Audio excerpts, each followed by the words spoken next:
오늘도 하나님 앞에 나와 예배하는 여러분들에게 부어주시는 하나님의 은혜가 충만하시기를 주의 이름으로 축원합니다. 아멘. 서기관들이 법관이나 제사장들이 입는 긴 옷을 입고 다니면서 시장 문로기에서 사람들에게 문안이나 받으려고 하고 높은 자리에 앉으려고 하고 사람들을 섬기지 아니하고 그리고 자기들은 거룩한 채 하면서 여호와여 거룩하신 이렇게 길게 기도하는 자들을 예수님은 삼가하라고 우리에게 말씀하셨습니다. 예수님이 성전에서 오늘도 말씀을 전하시는데 십자가에 달려 돌아가시기 이틀 전 수요일에 오늘 이 말씀을 전하시는 겁니다. 오늘 본문의 말씀은 먼저 헌금에 대한 말씀이 나옵니다. 그래서 예수님이 말씀하시는 헌금하는 자의 마음, 헌금하는 자의 신앙 자세에 대해서 말씀을 하는데 오늘 저는 설교를 통해서 이 말씀을 여러분들에게 전하는데 혹시 여러분들이 오늘의 말씀을 들으면서 저 이석수 목사는 헌금 설교만 매주일 해 이러지 않으시기를 좀 바랍니다. 오늘 본문에 나오니까 또 때로는 제가 본문에 나오지 않더라도 전해야 될 말씀은 전하지만은 오늘 예수님이 1절에서 4절 말씀을 보면 헌금에 대한 말씀을 하셨어요. 그래서 누가복음 오늘 강의 103번째인데 이 말씀대로 쭉 가다 보니까 오늘 헌금에 대한 말씀이 나왔으니까 여러분들이 목사님은 왜 헌금에 대해서 또 얘기하지? 이러지 않으시고 정말 여러분들이 하나님이 주시는 말씀에 성령의 기름 부음이 있으시기를 다시 한번 축원합니다. 네. 성경학자들에 의하면은 예루살렘 성전에는 나팔 모양으로 된 13개의 헌금함이 있었다고 해요. 그래서 사람들이 이 나팔 모양으로 된 헌금함에다가 헌금을 넣으면은 나팔 모양으로 돼갖고 헌금이 이렇게 툭 떨어져갖고 헌금함에 떨어지는데 그래서 떨어지는 헌금을 보면은 이분이 얼마를 헌금했는가 하는 것을 알 수가 있었답니다.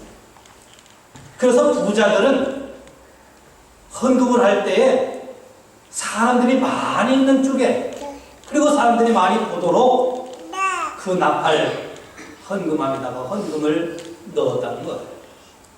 그래서 내가 헌금을 이렇게 많이 하고 있다는 것을 좀 나타내고 싶었던 겁니다.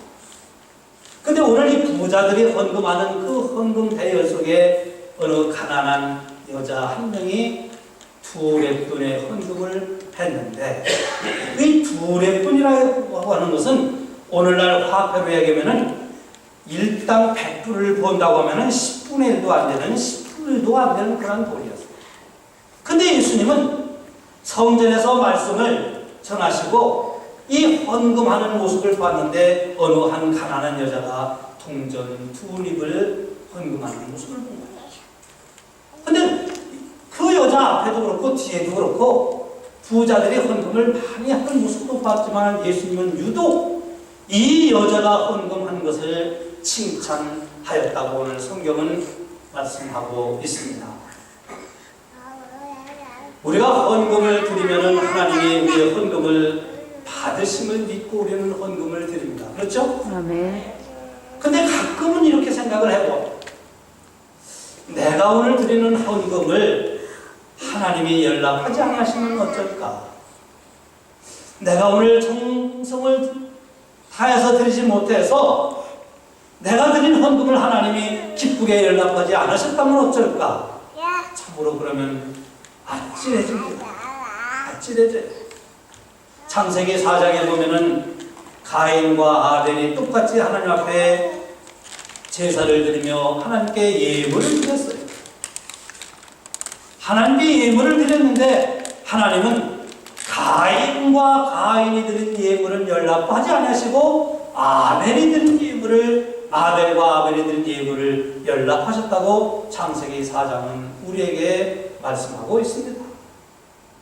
아니, 왜 그러면은 아벨의 것은 안 받으시고 가인이 드린 예물과 가인의 것은 받지 않으셨을까?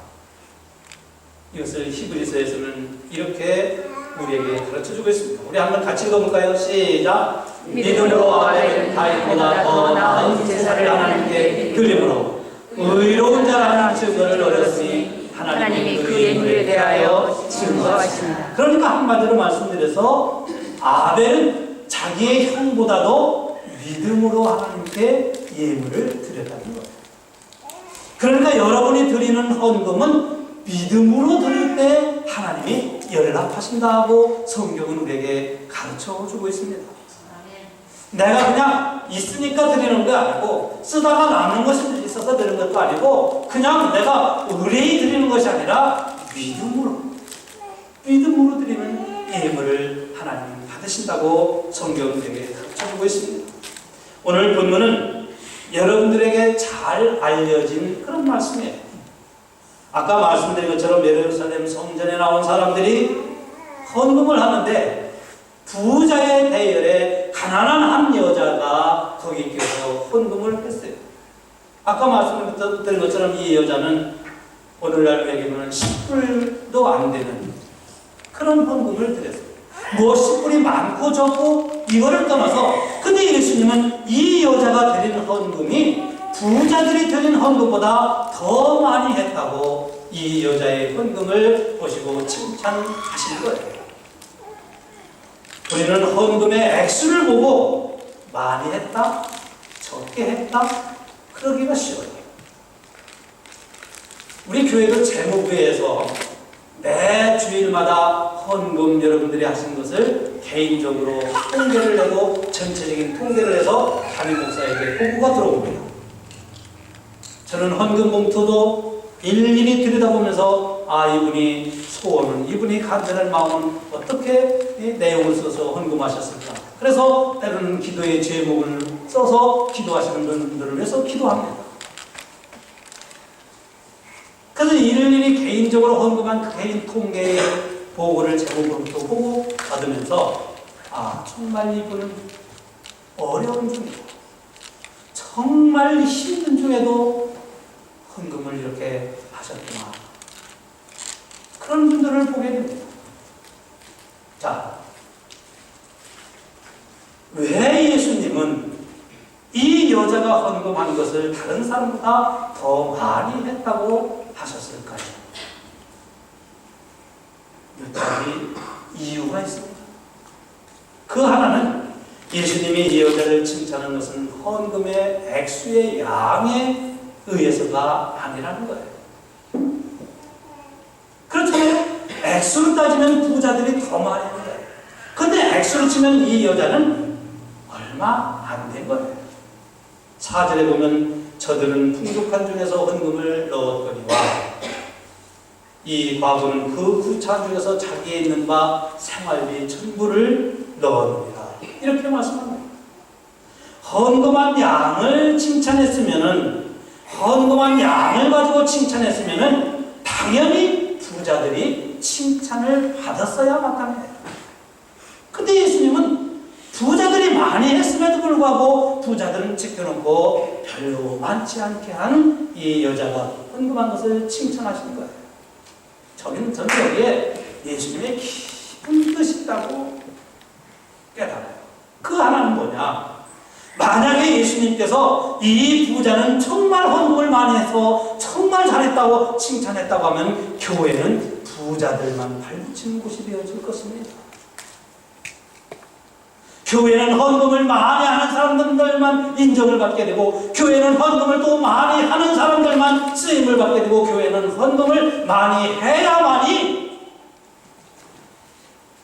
힘을 과시하는 그런 교회가 될 수 있었을 거예요. 그런데 예수님은 헌금 많이 한 분을 가지고 칭찬하신 것이 아니라 자기 있는 것 중에서 가장 최선을 다해서 한 이 얼마 안 되는 이 여자를 칭찬하신 이유가 바로 여기 있는 거예요.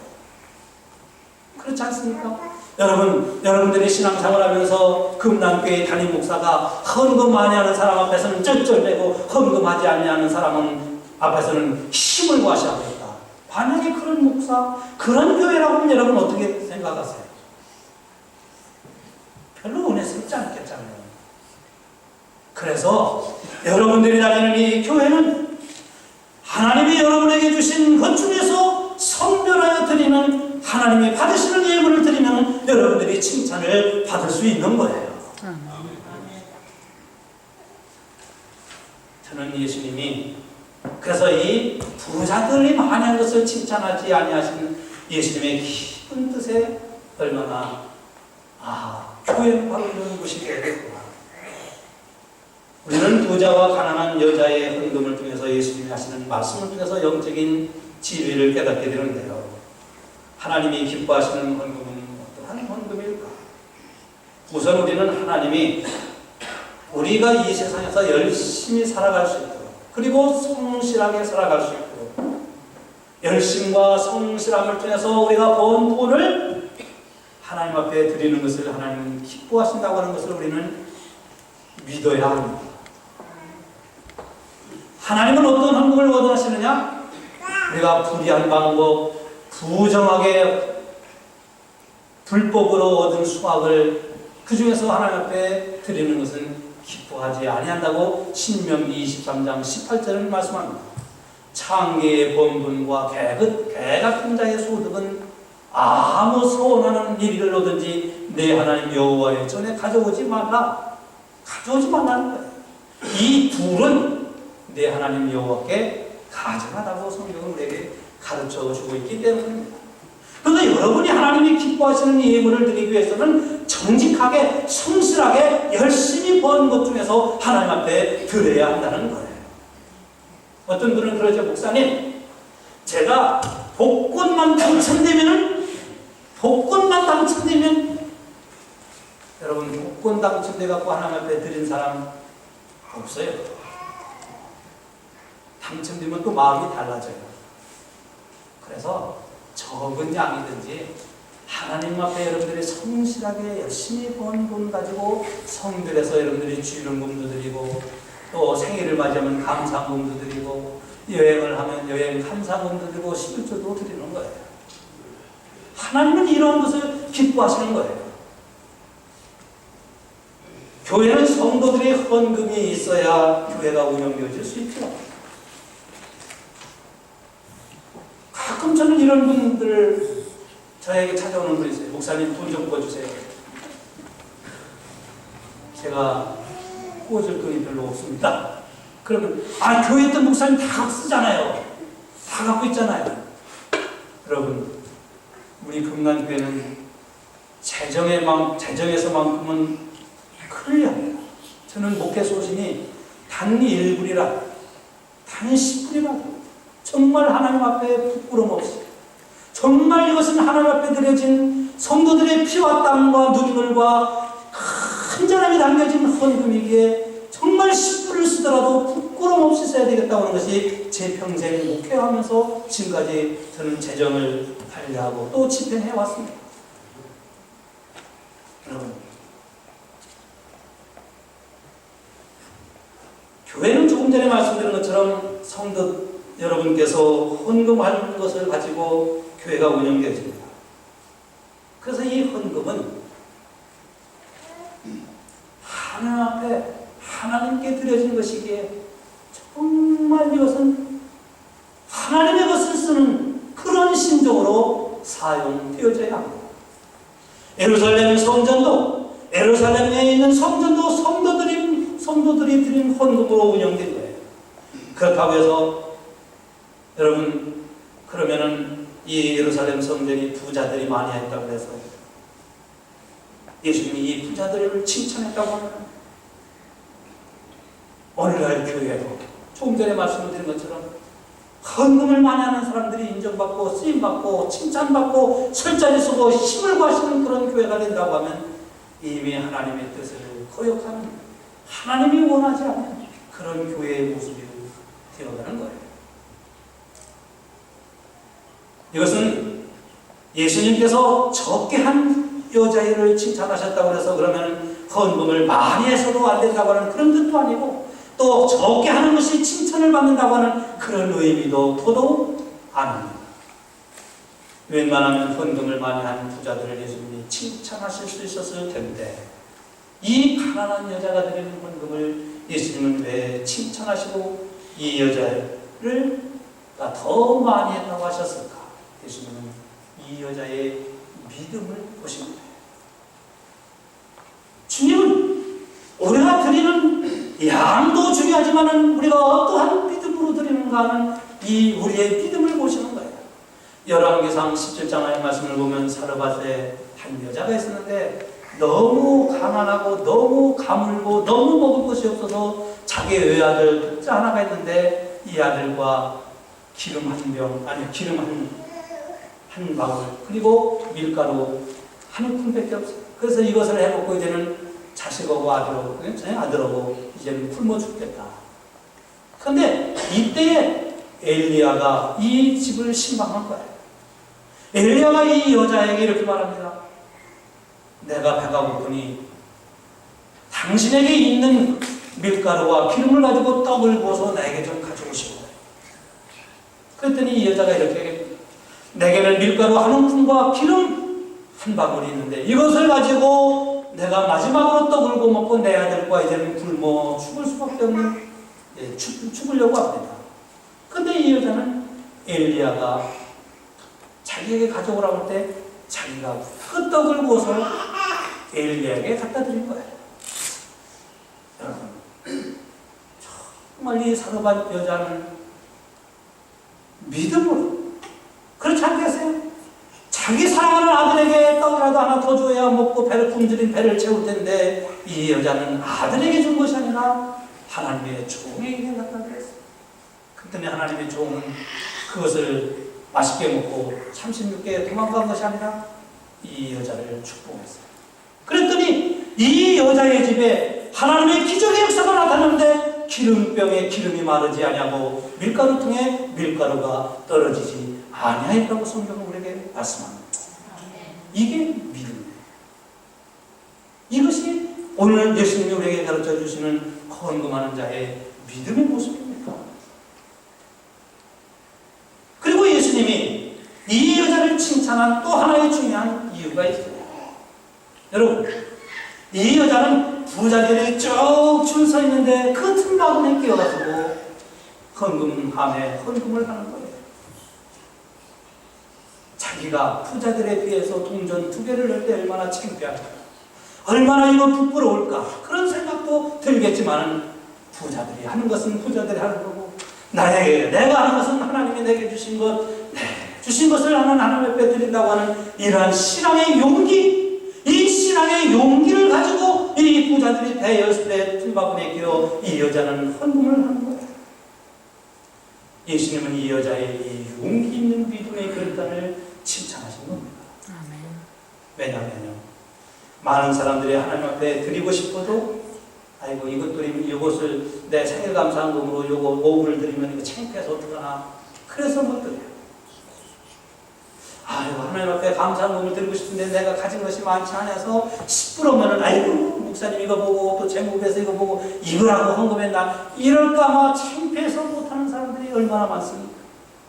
그런데 헌금은 적든지 많든지 간에 믿음의 용기와 결단이 없이는 할 수 없는 게 헌금인 거예요. 여러분, 많다고 해서 할 수 있는 게 아니고 적다고 해서 못하는 것이 아니라 하나님이 내게 주신 것을 성별하여 드릴 수 있는 신앙의 용기와 결단이 아니면 우리는 하나님 앞에 어떠한 시간도 어떠한 우리의 몸도 하나님 우리에게 주신 어떠한 물질을 성별해서 드릴 수 있는 것이 아닙니다. 예수님은 이 여자의 용기 있는 믿음의 결단을 보시고 칭찬하십니다.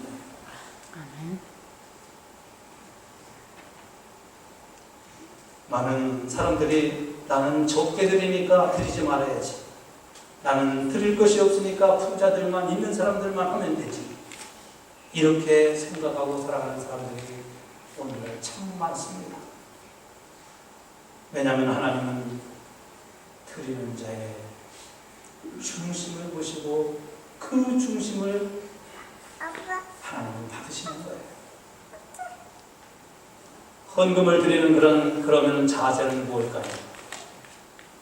헌금을 드리는 우리의 자세는 세 가지를 늘 생각합니다. 첫째는 한번 따라해보세요. 감사한 마음으로. 감사한 마음으로 정성을 다해서. 정성을 다해서 믿음으로 드려야 합니다. 믿음으로 드려야 합니다. 우리가 헌금을 드릴 때에 단일 1불을 드리든 10불을 드리든 100불을 드리든지 간에 감사한 마음으로 하나님이 내게 주셨으니, 하나님이 내게 일할 수 있도록 주셨으니, 하나님이 나에게 일터를 주시고 나에게 직장을 주시고 나에게 비즈니스를 주시고 나에게 건강을 주시고 나에게 주셨으니 감사하는 마음. 그리고 그냥 후주머니 꺼내서 이렇게 하는 게 아니라 체크를 쓰더라도 정성, 봉투에 넣더라도 정성. 저는 어렸을 때 우리 어머니가 헌금 옛날에 10환, 10원, 제가 어렸을 때는 10환인데 10환. 이 주일헌금 어렸을 때 요만할 때 석주야 너 헌금해라. 헌금 주시면은 구겨진 돈은 다리미로 데려서 주셨어요. 호주머니에다 넣고 갈 때 구겨지지 않도록 찬송가 속에다 꼭 집어넣어서 구겨지지 않은 돈을 드려라. 왜? 하나님은 구긴 거는 안 받고 구겨진 것만 받으시면, 구겨지지 않은 것만. 왜냐하면 정성을 우리 어머니는 저에게 가르쳐 주셨어요. 하나님은 그래서 오늘 우리들이 드리는 헌금을 받으실 때도 정성스러워.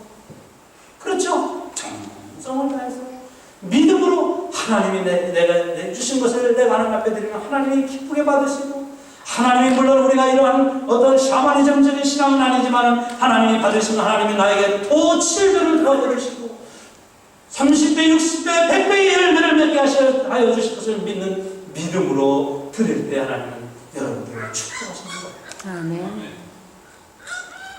어느 교회의 송년 예배에서 있었던 일입니다.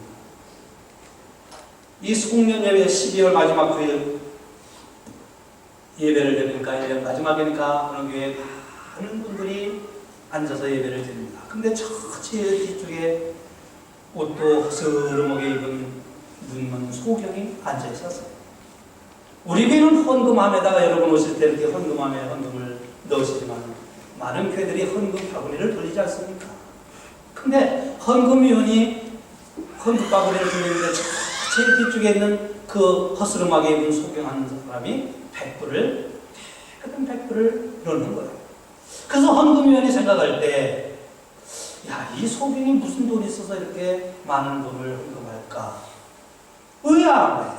그러니까 예배를 마치고 다른 분들이 식당으로 가볼 때 이 헌금위원이 그 소경을 만나요.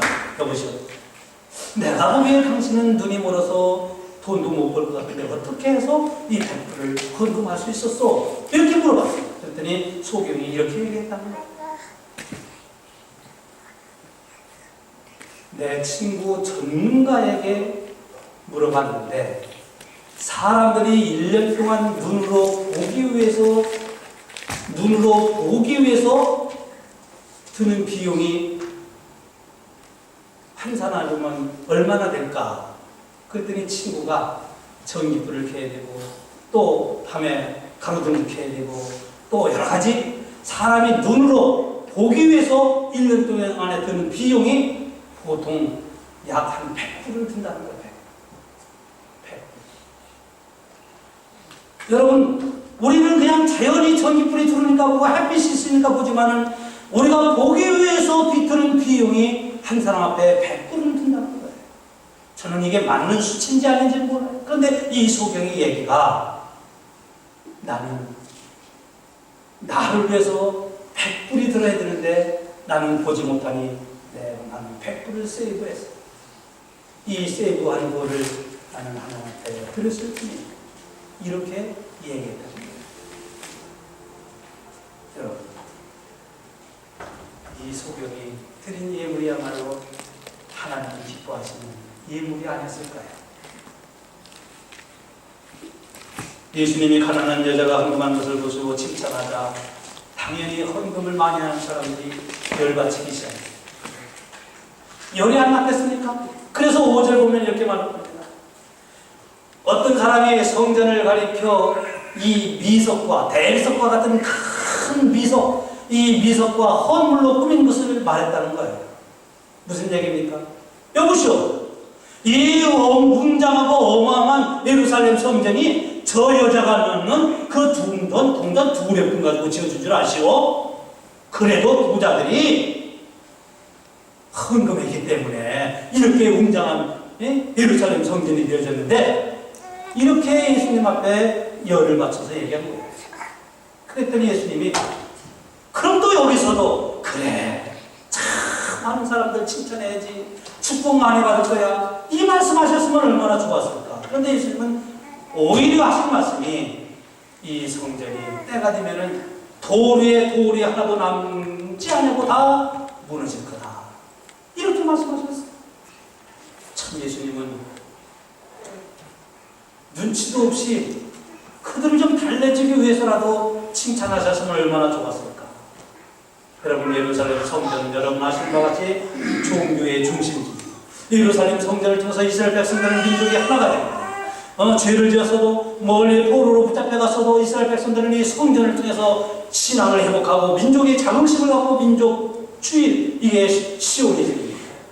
그런데 이 성전이 무너진다니, 우리가 이렇게 많은 돈을 들여서 웅장하게 지은 이 성전이 무너진다니, 이게 웬 말이냐는 거예요. 예수님 하신 이 말씀의 의미는, 성전을 대리석으로 가장 좋은 것으로 짓지 말라는 것이 아닙니다. 애영만 강조해서 의리의리하게 짓는 것도 중요하지만, 지금 예루살렘의 종교 지도자인 대제사장들과 서기관들과 제사장들이 지금 어떻게 합니까? 2주 전에 말씀을 드린 것처럼 주인의 아들을 포도원에 보냈음에도 불구하고 그들은 주인의 아들을 잡아 죽이지 않습니까? 그 주인의 아들이 누굽니까? 예수를 가리키는 거 아니에요? 그래서 이 예루살렘 성전의 지도자들이 회개하지 않냐고, 어떻게 하면 예수를 죽일까, 어떻게 하면 예수를 잡아 꼬투머리를 잡을까, 여기에 혈안이 되어 있는 한 회개하지 않는 한 하나님은 이 성전을 무너뜨리시겠다는 거예요. 이것은 오늘날 교회들을 향해서 예수님께서 경고하시는 말씀이라고 저는 생각이 됩니다. 오늘날 교회들이 물량주의, 물질주의에 얼마나 치우쳐 있습니다.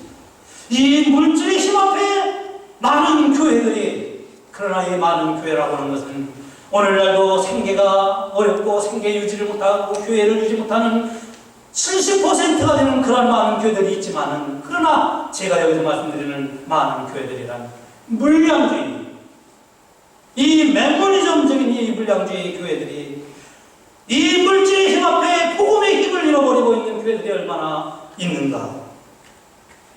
여러분, 이런 교회들 때문에 기독교는 무너지고 있는 거예요. 교회가 지금 무너져가고 있는 거예요. 왜 그렇습니까? 물질의 힘을 중시 여기기 때문에. 하나님의 말씀, 이 여인과 같이 자기의 가진 모든 것을 드리는 이런 믿음의 힘이 교회가 지탱하는 힘이 아니라 물질을 의지하고 물질의 힘을 갖는 교회, 이런 교회들로 인해서 오늘날 교회들이 얼마나 무너져가고 있습니까? 빌딩이 무너지는 게 아니에요. 복음이 무너지고 구원의 역사가 무너져가는 그런 오늘의 현실을 우리는 예수님이 경고의 말씀 앞에 겸허하게 받아들여야 합니다. 예수님은 이러한 일들이 있기 위해서 사람들이 미혹하는 사람들이 많을까, 그래서 미혹을 받지 않도록 조심하라고 우리에게 말씀합니다. 오늘날 거짓된 이단들이나 교주들만 있는 것이 아니라, 거짓된 이 사이비 종교들만 우리를 미혹하는 것이 아니라, 오늘 잘못된 신앙의 길로 우리를 미혹하는 자들이 우리 주위에, 우리 주변에 얼마나 많습니까? 나는 신앙생활 이렇게 하고 싶은데, 나는 신앙생활 바르게 열심히 하고 싶은데, 내 주변에서 내 신앙을 가로막고 회방하는 일들이 오늘 우리 주변에 미혹하는 자들이 얼마나 많습니까? 근데 예수님은 너희는 미혹하지 말라고 말씀하시지 아니하시고 미혹하는 자들을 주의하라. 왜 그랬을까요? 너는 미혹하지 말라, 너는 성도들을 미혹하는 자가 되지 말라고 하지 않고 미혹하는 자들을 주의하고 저들을 떠나라고 쫓지 말라는 거예요. 왜냐하면 우리가 신앙생활 하다 보면 환난이 없으면 좋겠으나 환난이 없을 수는 없지 않느냐. 환난을 당하나 우리는 참고 기도해요. 우리가 살아가면서 미움이 없을 수는 없으나 미움이 있죠. 그러나 미움에 빠지지 않기 위해서 우리는 하나님의 말씀을 부여잡아야 됩니다. 우리가 신앙생활하면서 때로는 시험에 들지 않을 수가 없으나 시험에 빠지지 아니하랴. 그러니까 미혹을 받지 아니하는 것은 미혹을 주는 사람도 문제지만 미혹을 받지 않은 것은 내 자신의 책임이라는 거예요. 여러분들 미혹하는 일들이 얼마나 많습니까? 환경이 이렇게 하면 내가 돈을 많이 벌고 저렇게 하면 사업이 잘 되고 저렇게 하면 나를 유혹하고 미혹하는 일들이 우리 주변에 얼마나 많습니까? 그러나 여러분 미혹에 빠지지 않기를 주의 이름으로 축원합니다. 아멘. 그러기 위해서는 우리가 깨어있으라는 거예요. 미혹받지 않도록 주의하라는 것은 예수님은 우리 신앙이 깨어있는 자가 되라는 겁니다. 사탄 마귀는 어떠한 사람을 통해서 가장 나와 가까이 지내는 사람을 통해서라도 우리의 신앙을 바르게 하지 못하도록 미혹하고 넘어지게 하기 때문입니다. 사랑하는 성도 여러분, 참과 거짓을 분별하기 위해서 오늘 우리는 늘 하나님의 말씀을 묵상해야 되고 하나님이 여러분들에게 주시는 성령의 인도하심을 받아야 되고 오늘 우리는 미혹받지 않도록 늘 깨어 기도하며 환난 중에 참으며 소망 중에 구하고 기도에 항상 힘써 나가 믿음에 굳게 서서 승리하는 금난의 성도 여러분이 되시기를 주의 이름으로 축원합니다. 아멘. 기도.